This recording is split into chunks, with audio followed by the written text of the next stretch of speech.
এখন আর এই ভার আমি নিতে পারছি না।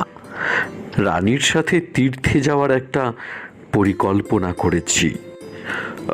তুমি এক কাজ করো, ওই রাজ জ্যোতিষীকে বলে ভালো একটা দিন ঠিক করো। ওই দিনই ধুমধাম করে নীলকুমারের রাজ্যাভিষেক হবে। গোটা রাজ্যবাসীর আমন্ত্রণ থাকবে। ঠিক আছে মহারাজ, আপনি কিচ্ছু ভাববেন না, আমি সব ব্যবস্থা করে দিচ্ছি। আমি আজই যাচ্ছি রাজ জ্যোতিষীর কাছে।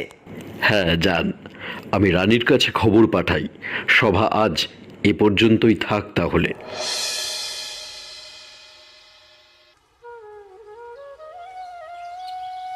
বাহ, খুব ভালো খবর। আমিও ভাবছিলাম নীল আমাদের বেশ বড় হয়েছে, তার হাতে রাজ্যভার তুলে দেওয়ার এটাই উপযুক্ত সময়। আমি আরও ভাবছিলাম